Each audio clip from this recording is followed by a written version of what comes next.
Hey guys, what's going on? Bobby here, and welcome back to another episode of the ATA Network podcast. First off, at the start of this episode, I just want to thank all of you guys for your support on the first episode.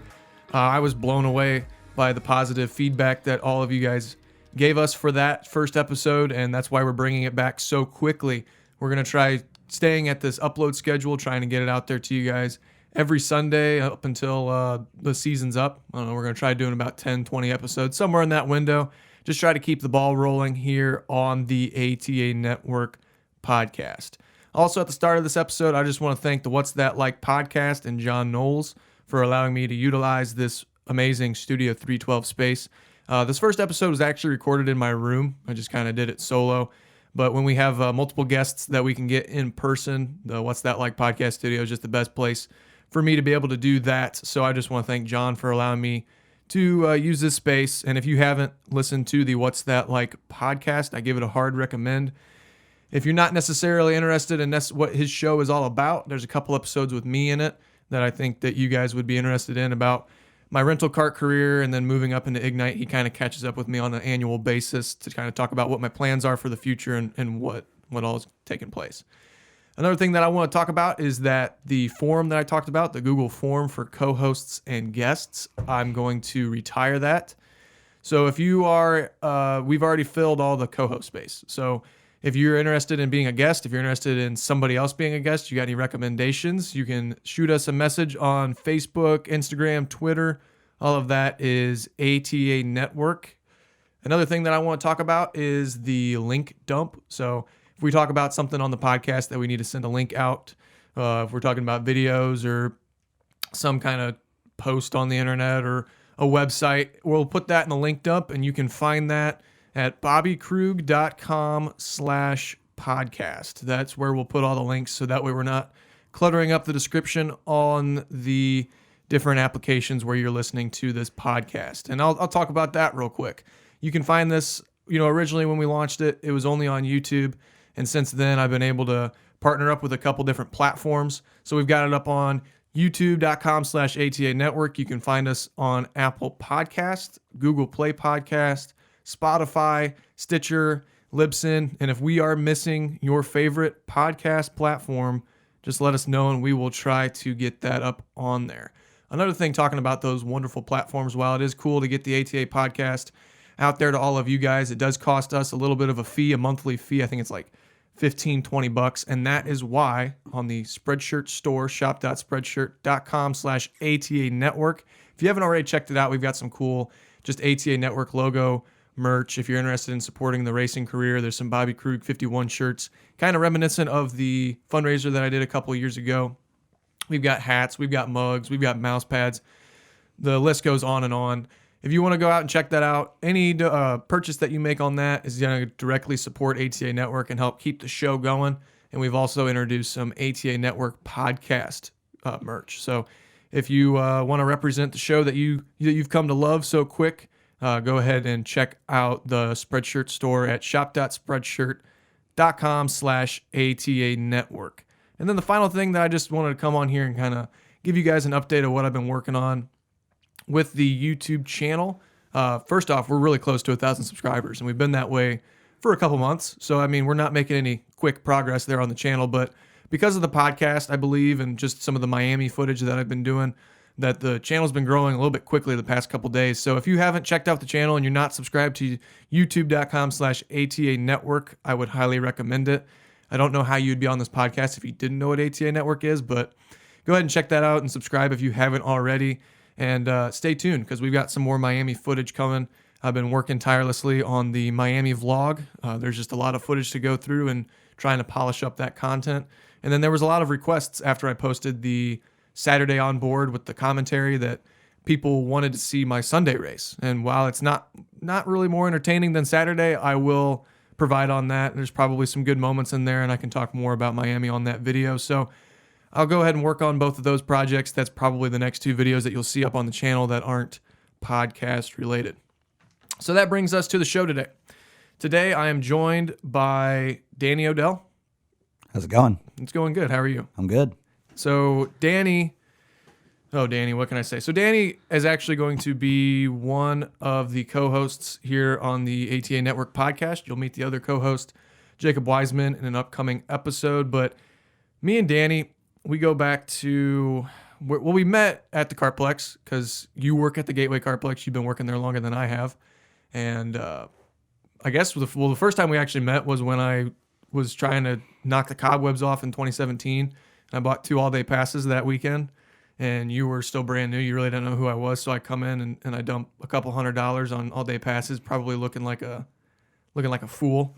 I definitely made a few jokes. Yeah, I can imagine. That's just the nature of the beast of trying to just get comfortable in the carts again, I suppose.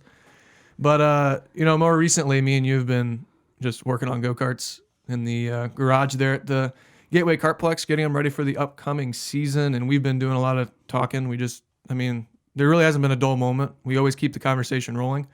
And I would say that you are probably one of the people that, helped me spark this podcast back, talking about why I should do it and kind of pushing me over the ledge to get it going. So I appreciate that. Yeah, you're welcome. I only told you about every day sitting in the Copo. We might as well just hook up mics and film a podcast in there, but I don't know if it'd be appropriate. Yeah, we would get paid for it. I don't know if Keith would appreciate that. Yeah, probably not. But yeah, so we, that's how I got to know Danny, and that's why he's on this podcast. He's going to be one of the co-hosts. I would say one of the big things that define you is dirt racing. You drive a dirt street stock, and I just kind of interested in hearing how you got into dirt racing because you started racing quarter midgets at a young age.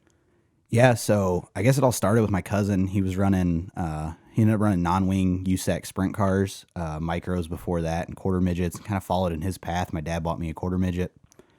Ran that forever, had a lot of success, won a track championship, a lot of wins. Then we went micro racing, ran a season in a micro.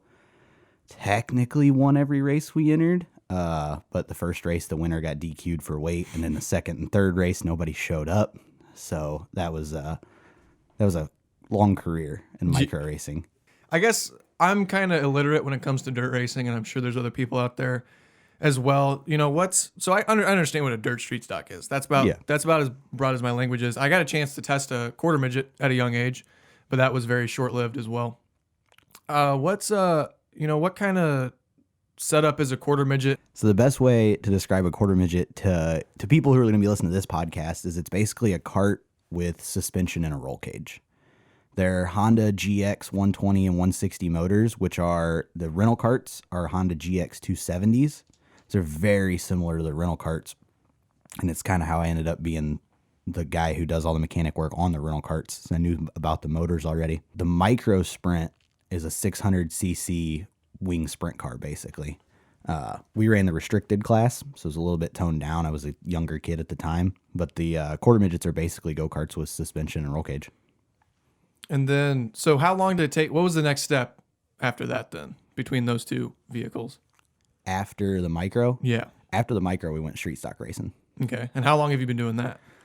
About 5 or 6 seasons now, maybe even 7. It's been a while. The first couple seasons we ran, we had a lot of problems. The first car we owned wasn't that great, so we overheated a lot, and those were short seasons, but I think I've got 5 or 6 full seasons in now.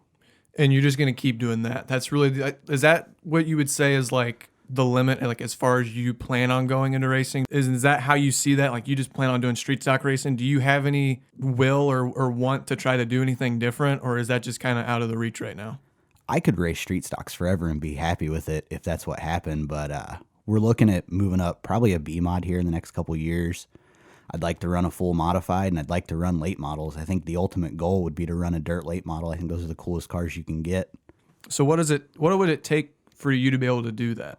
A lot of money. A lot of money. That's racing, right? Yeah, that's the common theme. It's just money and talent, and most of the time money kind of overshadows that. And I think we both have talked about that over the past couple of years. So that's pretty much your span of how you've got into dirt racing. So do you have any memorable moments on the track, like as far as any really big wins that you had? What would you say is your biggest accomplishment on dirt? We got track championships in the quarter midget. I think the biggest accomplishment recently would be winning at Tri-City. We tried for so many years and just couldn't get it done. I had wins at other tracks, but couldn't get it done in my home track. Finally got that one. I think that is probably the biggest accomplishment so far. And you've won there multiple times now? Only once. Only once. Got multiple at other tracks, but only once at Tri-City. So when you won at Tri-City and you go back to Tri-City, now this is kind of going back to the first episode I talked about, and you can talk on this about, any realm of the dirt racing experience that you've had. But I mentioned that once you win your first race, it's easier to keep winning, or at least you perform better after you get that first win. Is that something that you've seen, or do you think that transfers over? What's your thoughts on that? Well, so we got our first win at Brownstown. And for me, like, you win the first race and it was, was that just a fluke? Can I repeat that? I remember going back to the trailer after Victory Lane, wondering, like, how hard is it going to be to get the next one? Like, I need to get the next one to prove that this one wasn't just a fluke. And after the second one came, that's when I felt like, okay, now we're winning races. Now we can do this. I feel like a lot of people say it gets easy after the first one, but for me, it was the second one. We've only got 3 so far, but I feel like after the second one, we really started to run good. So I would say, looking at the dirt racing that you do, it's obviously a step up from kart racing, but it's still not like super intense.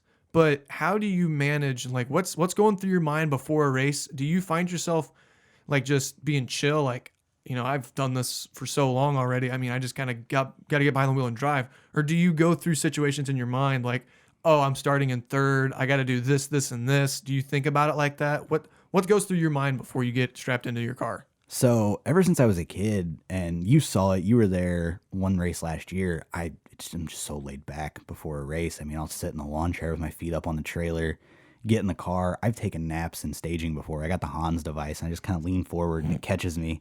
And I'll sit there and take a nap, especially on those weekends where I'm a race director and driving, and it's been a long day, and the Hornets are on track before us, and they like to wreck a lot. I'll take a nap sitting in staging. I don't really get nervous or think about it. once the visor goes down and we're out on track, it's all business from there. And you don't have a lot of obligations. You're there. You're just hanging out. And Yeah.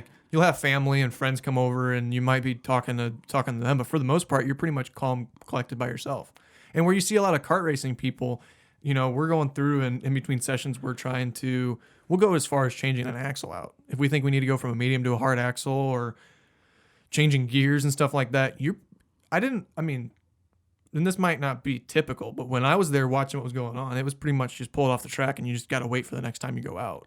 Yeah, all of our work happens through the week. Changing gears, fixing whatever. I like to break a lot of stuff, straighten out some body panels. That all happens during the week. So the stressful time for us racing is Monday through Friday before we go to the track, where we're thrashing to get things together, or we're, changing gears, whatever we got to do. And then when we get to the track, that's where it's time to have fun. You unload the car, go out for hot laps. I come back. I normally tell my dad that the car's junk, but that's just because it's hot laps. The way a dirt track works, it changes all night. So when you go out at the beginning of the night, the track's slimy, it's slick, it's hard to get a hold of. It's really hard to get a read on your car. So we don't change much. We've got a base setup that we go with, and then we go to the heat race, and I'll come off the track from the heat race, and the track it's got a lot of grip in a heat race. It's still early in the night, a lot of moisture in the track. There's a lot to get a hold of. So it's really easy to drive. You come back and you kind of know that the track's going to change. So it's hard to make adjustments based off of what you just ran. So again, you go to kind of a base setup, unless, like the way the weather's been through the week. If it's been really hot, we know the track's going to be dry. If it rained the night before, we know the track's probably going to stay with a lot of grip, but 9 times out of 10, by the time we touch the track, it's pretty much gone for the feature. So it's slick. And that's where I really excel, is in the slick, keeping the car to the bottom, driving it with the throttle, a lot of car control, and just kind of like a really finesse driving style. So when it gets to feature time, we've got a base set up there, and we might change air pressure. We might mess with some stagger. That's about it. At the track, it's really laid back all the way up through the night, and then you go out and you run the feature, and you come back, and hopefully the car's in one piece. I've probably got a few bent up body panels, but load it up on the trailer and come back next week. It's like if you were in karting and you're trying to just keep it at a neutral setup, but you're running a different layout every time you go out on track. It's like you got to make it adaptable. Yeah. And not only the car and your setup, but you as a driver. You got to be ready for whatever's going to get thrown at you. Yeah. A lot of times I can predict where the track's going to go, but there's sometimes that, and another thing is holes. There might be a hole in 1 and 2 that you can't see from the stands. You get out on track, and is it faster if I hit it, or is it faster if I go over it, or is it faster if I go under it? There's a lot of times where it's faster to just go right through it, and that's rough. I mean, obviously it's a hole. The track gets rough, and most of the time I'm glued right to the white tires on the inside of the track. That's where, you can find a little bit of grip down there, or you can go all the way up to the top to the wall, which doesn't really happen much in a street stock, and find grip up there. But it's really searching for grip every lap, and the setup isn't as important at that level whenever the track's like, I mean, it is important, don't get me wrong. We adjust things, but not as much as you guys do. You guys are crazy. Yeah. And so you're going into your 2020 season now. How quickly does that start up? Like, when's your first race coming up? Yeah, it kind of depends. Depends on where we decide to go. I think the goal this year is to run 20 races and compete for national points. So March 21st, I think, is the first race at Highland. And we'll probably go to Highland. We'll go to Belleville. We'll go to Brownstown. We'll go to Tri-City. And just get as many races in as we can. If there's a race that's running street stocks, we want to be there. Right. That's good. So out of all those tracks that you just mentioned, because you're running here locally in the Midwest area, St. Louis general area, do you plan on traveling anywhere else further? Maybe something that's out of your national championship? I know there's probably a couple tracks that you would like to go to race. But when I was planning to go to Miami, we were talking about me and you driving down, and you were going to spend some time in Florida. We were going to see some dirt races and whatnot. And we kind of joked at the fact that there was a track that was running street stock, and it was like, well, let's just load up the street stock and the go-kart, and we'll go down to Florida and just have a race week. Is there any tracks out there that you think it's possible that you would be hitting? You think you're going to hit any tracks outside your area this year or in the future? Is there anything that you're looking at? I got an idea. Let's just strap your cart to the top of my street stock. We'll tow it all over the country, and we'll call it the Rental Cart Street Stock World Tour. The Rental Cart Street Stock. Not rental cart, private cart. Private Cart Street Stock World Tour. I like it. I think it'd be great. We'll sell a bunch of T-shirts on Spreadshirt. But then we're going back around to the money thing. Yeah, somebody's going to have to fund that. So if you're listening out there and you want to see me and Bobby run a lot of races. Yeah, if you want to see us get dizzy going in circles, let us know. So, but yeah, is there anywhere that you think that you would really like to go that's possible? Indiana. Yeah. If you're a dirt racer and you're good, you're racing in Indiana. And I mean, it's not necessarily street stock country. It's open wheel sprint cars and midgets, but I grew up watching races out there. Those are the tracks that, the guys I idolized raced on. So I want to get to Kokomo, Indiana. I want to get to Brownstown, Putnamville. There's a whole list of tracks out there. And there's multiple Brownstowns?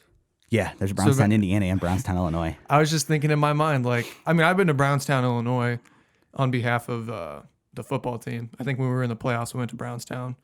But, yeah, I didn't. When you said Brownstown again, I got confused. So, yeah, Brownstown, Illinois, and Brownstown, Indiana. So yeah. don't get confused. I try to call Brownstown, Illinois, Fayette County because that's the technical name of it. Sometimes I get calling it Brownstown. There's technically Brownstown, Indiana. Yeah, don't make that mistake. If you're going to the race and you're going to Brownstown, Indiana instead of Brownstown, Illinois, that might be a little confusing. Yeah. So as I stated, we both work at the Kartplex, and that's a realm of your life that, I would say that a lot of the customers at the Kartplex don't really know Danny Odell. You are race director Danny Odell. And this might be a conflict of interest. People are like, oh, wow, the number 51, Bobby Krug's got the race director on his podcast. But, we do work together, and you do a good job at kind of looking at everything unbiased, pretty fair, straight down the middle. So what's your experience been like working at the Kartplex? I know that you do a lot of the mechanic stuff.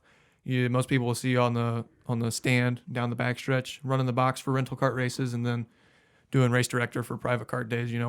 What's some aspects of the job that you really like working at the Kartplex? Yeah, it's been great. I like working on the small motors. So if you've been in a rental cart and you've ever been on the speed limiter or you've been slowed down for running into something, that was me. I did it. And a lot of people don't like me for it, but if you were running into something, then you felt the speed limiter. It was me that hit the button.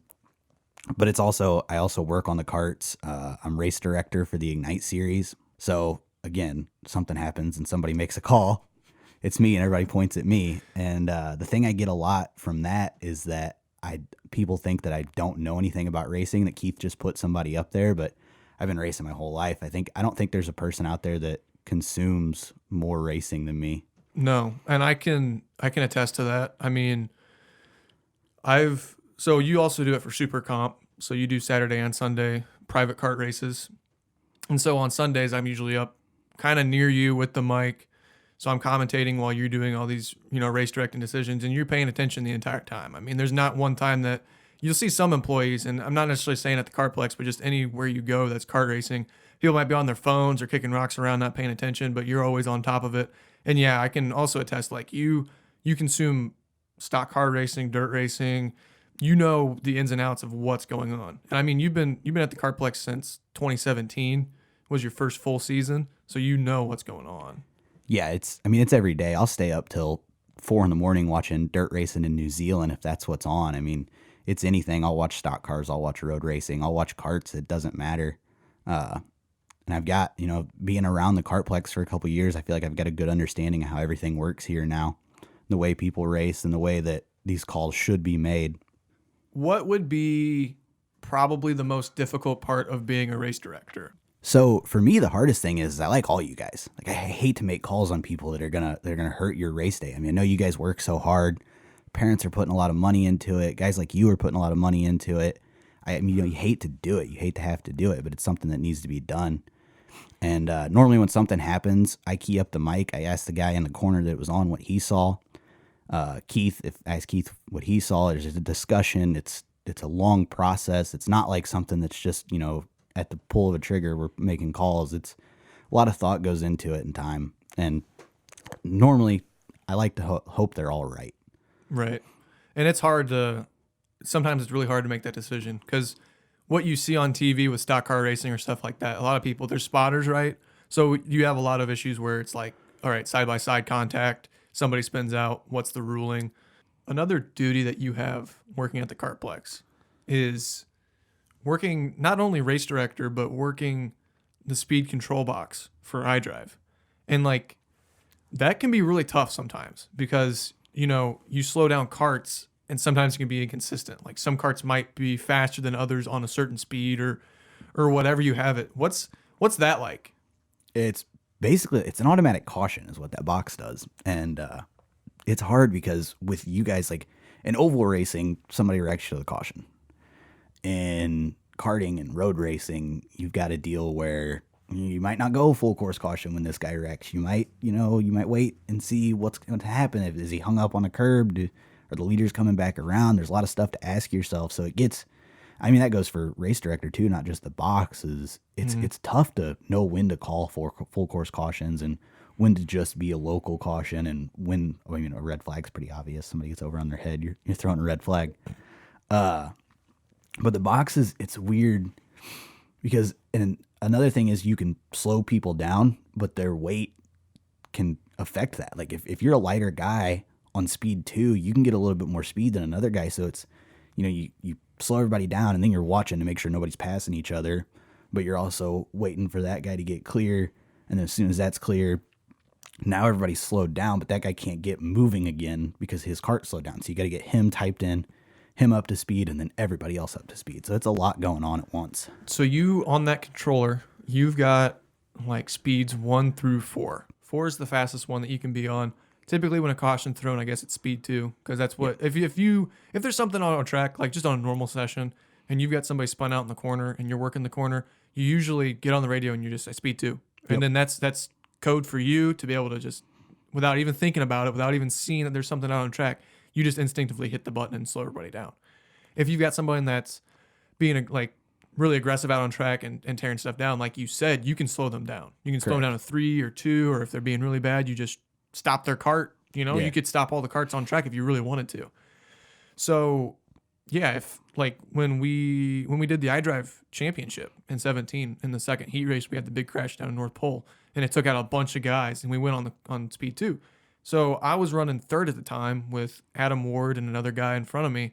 And because of my weight, I was able to get up and like bump draft Adam Ward in speed 2 to try to like pack us all back up. Because I knew that if I was just going to chill out behind Adam Ward without full speed, that I was going to have a bad start when we threw the green again. If you're not all the way down the gas when you're on speed 2 and then you go from speed 4, you're just not going to have a good launch. It's like if you were doing a standing start in a Formula car and you're not hitting the gas and you think that once the green light comes, you're going to step on the gas and get out of the clutch and everything. You might as well just be in the gas, ready to go, revving up, and then so you get a good launch.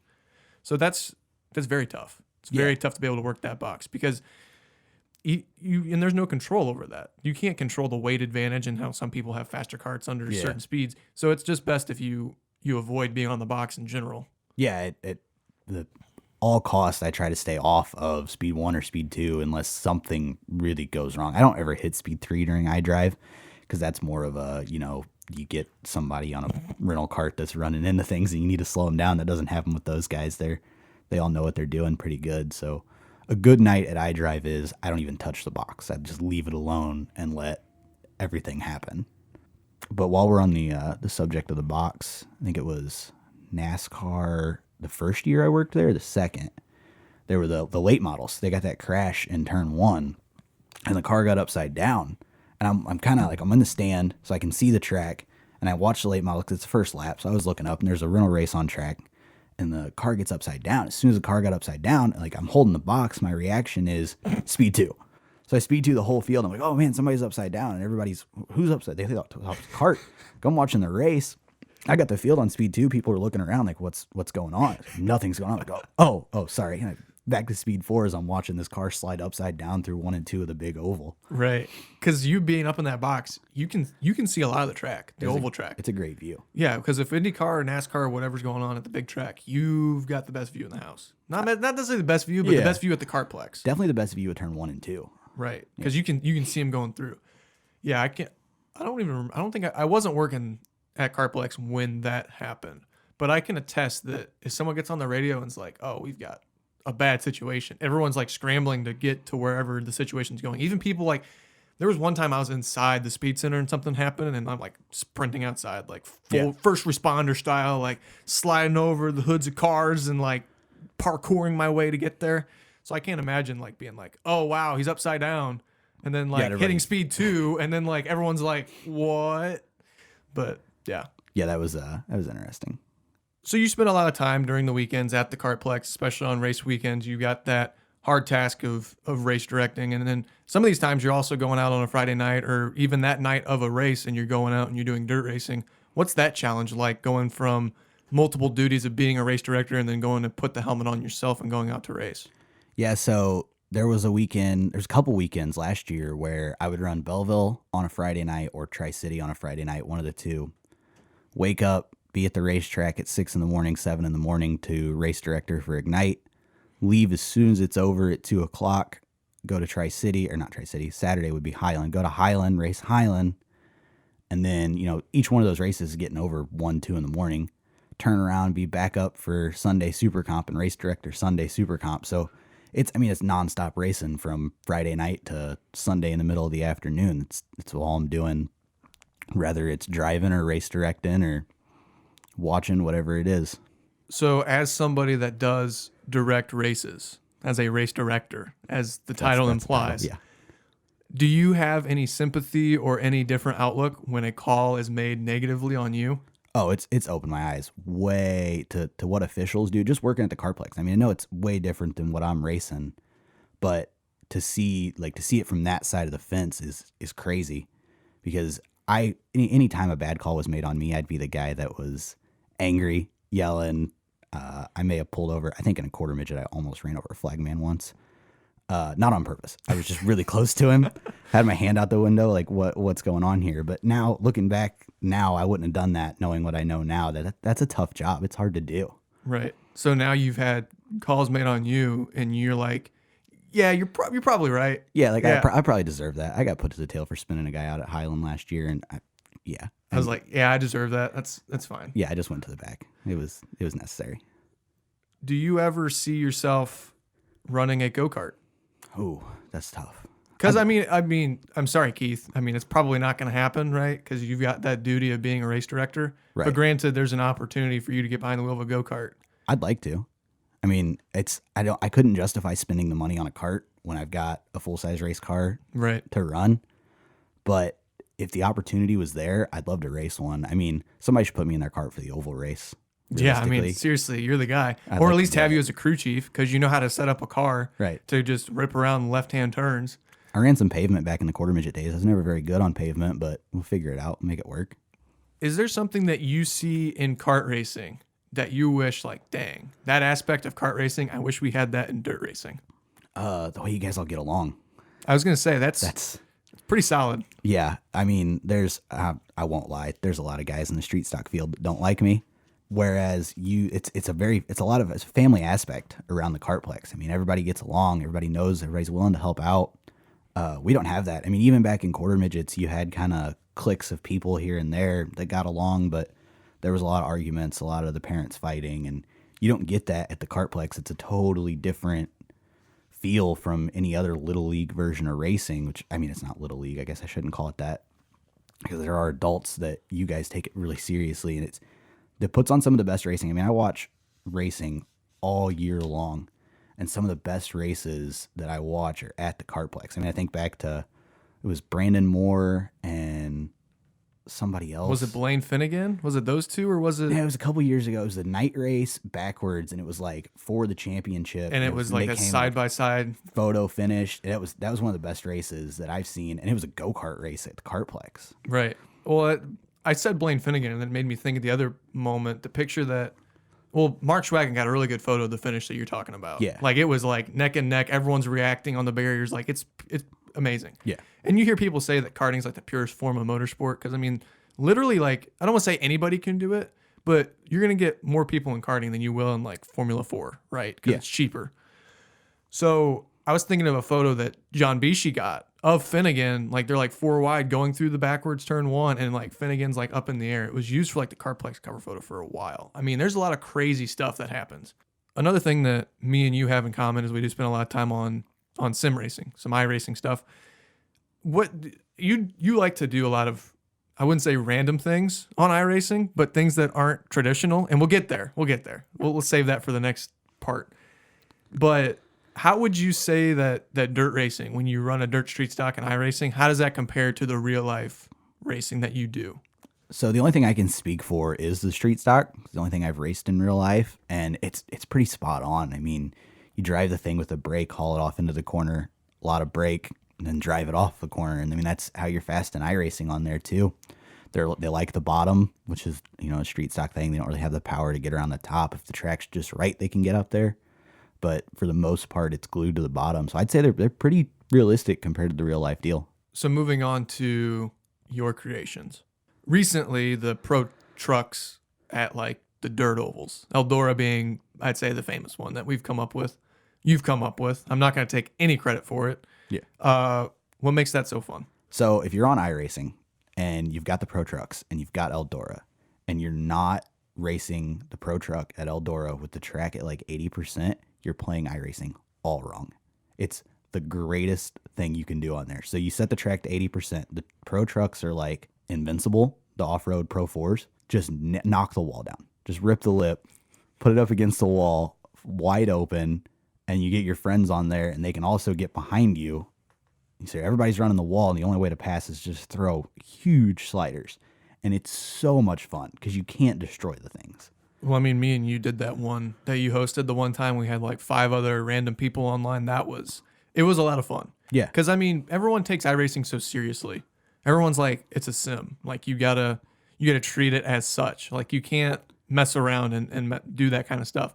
But I will say that my best A-class race where it was clean and I finished on the lead lap and I get so much pro rating and all this other stuff, I don't think it compares to just throwing a pro truck at the wall at Eldora. I mean, that was a lot of fun.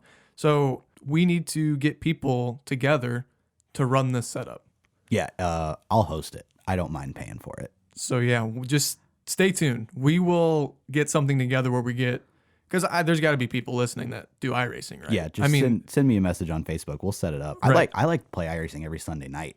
That's my night for, I'll host a off-road truck race at Eldora. We can do them at road courses. They're a lot of fun at road courses. Road courses are fun, yep. Pavement ovals, we were in them at Bristol that one time, and that was a lot of fun. Besides iRacing, what other games do you get involved in? Really, recently it's just been iRacing. So I just got a new wheel. I got a PlayStation, and me and some buddies play that every now and then, but it's mostly just iRacing, and I do count that as a video game. A lot of people say it's a simulation, but it's a video game. You'll get backlash. You got to have fun. I see both sides. And I think as a consumer going into it, it's definitely a video game. But when you start getting drivers that use it to fine tune setups and talk to their crew guys and try to figure out what kind of ballpark we need to get the car set up for when we go to the specific track, that's when it kind of turns sim. When it's treated as a sim, it's a sim. But you can't even see that in the A class anymore. I mean, when you're running just your regular, iRacing season A class races, it's still, you get a lot of stupid situations happen where people treat it in like a game, and it ruins it. But at the same time, you can really have a lot of fun with it when you do treat it like a video game, like the Pro Trucks. If Eldora ever hosts an off-road truck race in real life, I'm in. I don't know. I don't care how much money I got to spend. I'm doing it. I'm going to just destroy one on the wall. I was going to say the wall. I don't know if the wall is as durable in real life. Ooh, I don't know. I've seen some people hit that pretty hard. The NASCAR trucks race there. Oh yeah. They plow it. Yeah. Sheet metal going everywhere. Sparks flying. Yeah. It's nuts. That race is, if you haven't been to that in real life, that's a good one to go to. I was going to say, you did that last year. Yep. Camped outside Eldora. Eldora is a great place. So as a spectator then, I guess that's a good segue. So you're not just a dirt racer. You're obviously a race fan. You mentioned how you watch literally anything that might be racing related. What would you say your most memorable or coolest track that you've been to as a spectator on any different form of motorsport? Eldora was cool, but I think like my favorite isn't just one race. It's a week. So Indiana Sprint Week, they have a week long. They run it pretty much every track in Indiana. It's like 9 days, 7 races in 9 days. They take 2 days off in the middle. And you go, so the way it works is we drive out to Indiana, go to the first racetrack. And I'm at the time, I'm like 10, 12 years old, just me and my dad. Mm-hmm. Go to the first racetrack, watch the races. I mean, sprint cars are the best race cars on the planet, and I'll argue that all day long. Non-wing sprint cars, the F1 doesn't even compare. So a lot of people aren't going to like that on this podcast. Non-wing sprint cars. And so you go to the track, you watch the races, then you go to a hotel, you sleep in the hotel, you wake up the next morning, get breakfast, drive to the next track, watch the races, go to the hotel, sleep, race, hotel. I mean, I'm a kid. As a kid, you love hotels. Right. So I'm watching the best racing in the world and staying in a hotel every night, driving across Indiana. That was, for me, like one of my favorite memories as a kid and the best racing you could watch ever. Right. And I've never done anything like that before. Because usually, I mean, I've always been exposed to NASCAR. So it's always been like a one day because we never really did like a whole like truck Xfinity Cup, kind of schedule. We never did that. We always went for Cup but for me, I don't even know what I would say is like my favorite experience. I would say that, and I've said this on a vlog way back when, but me and my dad were working with a company that had interest in sponsoring one of Kyle Busch's trucks. So we went to Chicagoland, and we actually had the chance to sit in a hauler and talk technically business with Kyle, and Eric Jones was going to be there. And it was just me, my dad, Kyle Busch, Eric Jones, and their media guy or their management, social marketing, whatever you want to call him guy. All of us in like the tail of the trailer, like where the little meeting room is. So we were going to have like 10, 15 minutes with Kyle, and then he was going to have to go out for like a practice session or a qualifying session because he was doing double duty. He was doing truck and cup. But rain hit the track. So the 15 minutes that we had with Kyle turned to like an hour. So we're sitting in there, and like I'm not doing any talking. I'm sitting there like, and this is before I was a super big fan. I really wasn't a big fan of Kyle or Eric at this point, but I was more like Tony Stewart focused back then. I think this was 2014. When did Tony get out? Was it 15? I'm trying to remember. I don't remember, but I think Tony was still racing at this point. And I was just a big Stewart fan, so I really didn't care that I was in the hauler with Kyle and Eric. But looking back now, I'm obviously a big Jones fan, so that was probably one of the best memories I've ever had from a racetrack. All right, I have one more segment for you, Danny, before we end this episode. And the What's That Like podcast has this little bit where it's the 5 questions. He has to same 5 questions to all of the guests that he has on, but we're going to put a little bit of a spin on it. And the 5 questions is specifically for people that race something, whether that's, dirt, karting, open wheel cars, whoever we're going to have on, they're going to get hit with these 5 questions. So are you ready? It doesn't have to be rapid fire. You can take your time with these answers. Yeah, all right. go. You ready? So question number 1, how did you get your number? And for those that don't know, his number is 32. Yeah, I wish I had a cool story, but I really don't. So there was a kid I looked up to as a kid who used 32 on all of his sports numbers. So I just kind of adapted it. I ended up keeping it, and I still run it today because I'm a big fan of the Indy 500. I like vintage Indy stuff, and the 32 was the Mormon Wasp, the car to win the Indy 500, the Right. yellow one. So that's why I keep it around today, and it's just stuck. It's my number now. I couldn't get rid of it if I wanted to. Yeah, that's an interesting thing about, race car drivers. That's your brand. That's your identity. I mean, it's probably even more value than your name. I mean, it's attached just as much when it comes to racing as your name and your number. Second question, what is your daily driver? It's a red F-150 2013. If you've been to the Kartplex, it's normally parked right out in front because I work every day during the season, so you've probably seen it. I got it about a year ago, and it's great. I mean, I love it. Tows the trailer. Got some fat tires on it. It's got some big tires. I need to get. It's bad. It slings dirt up the side of it. And I got a half-mile long driveway, so it's always dirty. Right. It's not good. We need to put slicks on it. I'm down. Let's do it. Third question here is, you can choose between these two. What was your first win or your most memorable win? So my first win, I was probably really too young to fully remember it because it was in quarter midgets. My most memorable, I got to go back to that win at Tri-City just because, it's home track. I've been trying for so long. I had a decent amount of people in the stands that night. So, I mean, Brian Mueller, I don't know if people listen to this podcast probably know Brian because he worked from the Kartplex. Mm-hmm.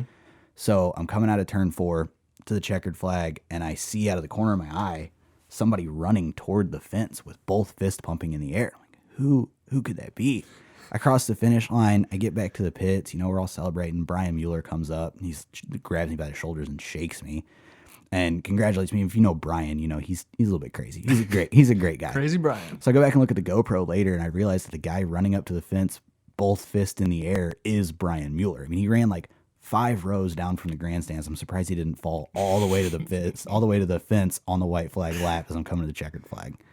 Oh, Brian. Brian, he used to work at the Kartplex, and he was working there when I was heavily involved with the iDrive program, racing the iDrive program. And I'll never forget that. I don't know if it was just he didn't really care or if it was just funny to him, but he called me and Brendan both Bobby. Yeah, that's just Brian. It was amazing. Like, it was like, hey, Bobby. And I would turn around, but he was actually talking to Brendan. It was just funny. It was kind of like Keith calls both of us Bobby now. Right. Or he'll call you Danny and me It's Bobby. always the opposite. Yeah, it's bad. It's like, hey, Danny, Bobby. And I'm like, really? It's gotten to the point where if I hear Keith say either of our names, we just turn. Yeah, We have the same name. Yeah. It's like Danny Bobby or Bobby Danny. It's like, yeah. Fourth question.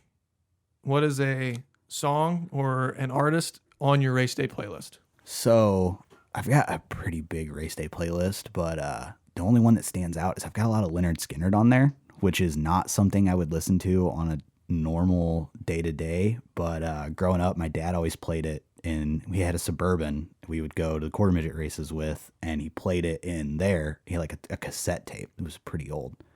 And he played Leonard Skinner on the way to the races every weekend, so that it's stuck with me. I keep it in my Spotify playlist for that reason. That's cool. Get you in the mood? Yeah, I don't know. I mean, it just brings back going to the track. I mean, it's still me and my dad going to the track, but brings back going to the track as a kid, being excited because I'm going to the quarter midget track with my dad sitting in the passenger seat, which it's still the same thing. We're just going to Tri-City now. Just the cars got bigger is the only thing that changed. That's awesome. And then the fifth and final question for this segment, Days of Thunder or Talladega Nights? Days of Thunder, and that's not even a question. Okay. And explain it. It's Days of Thunder. It was the best NASCAR racing movie they made. Talladega Nights doesn't even compare. I mean, it checked all the boxes for a movie, and it was a great racing movie, where Talladega Nights was funny, but that was about it. I mean, it really wasn't that great of a movie. Do you like the phrase shake and bake? No, I hate it. So is it more so that Days of Thunder is a good movie or Talladega Nights is a bad movie? It's both. Like Talladega Nights is bad, but Days of Thunder is also So great. you're saying it just completely overshadows, no question. Right, like we're talking apples and oranges here. I mean, not even, it was worse than that. Like the Apples and potatoes? apples and like a sour orange, because Ricky Bobby is not a good movie. Talladega Nights, whatever it's called, I didn't like it. Talladega Nights, The Ballad of Ricky Bobby. And Mark Schwagen's going to be mad that we're talking about movies because, according to him, we don't know anything. Yeah, Schwagen references movies all the time. Everyone, you got to know who Schwagen is. If you're listening to this, if you're this far in listening to me and Danny Odell talk, you know who Schwagen is. Right. Yeah, he always gives us crap for not knowing watching movies. some crazy movie that no one's ever heard of that probably only Mark Schwagen listens to.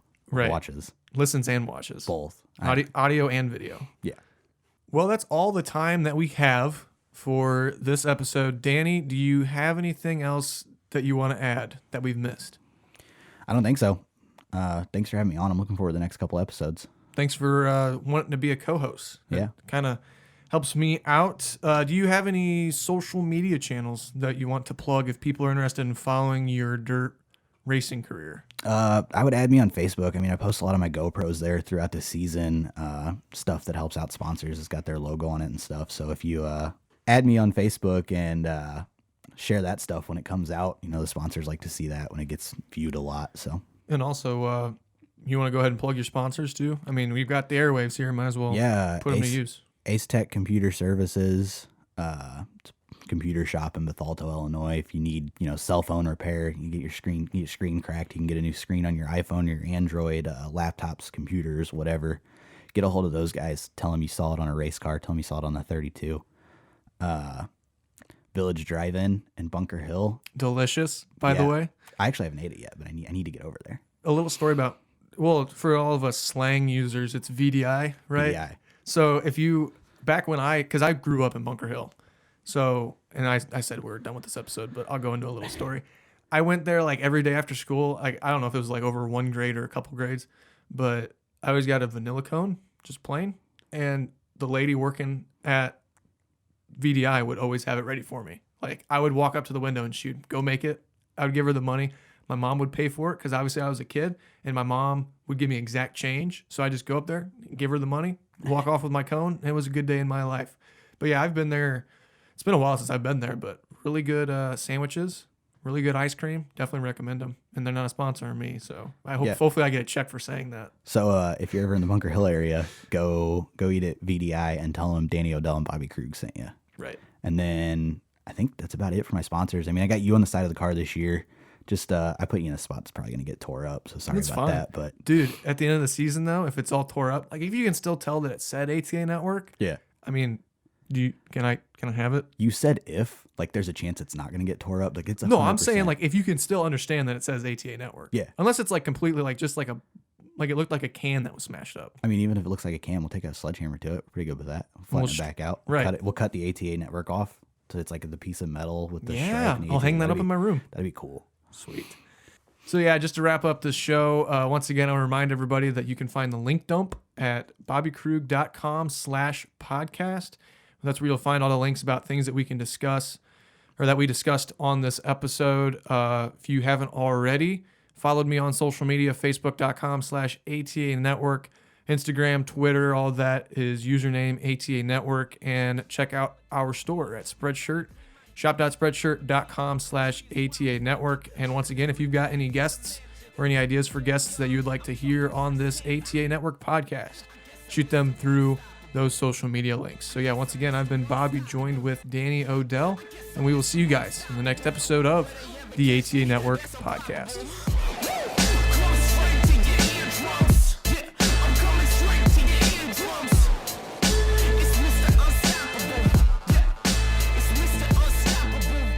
Make my account and count on my blessings.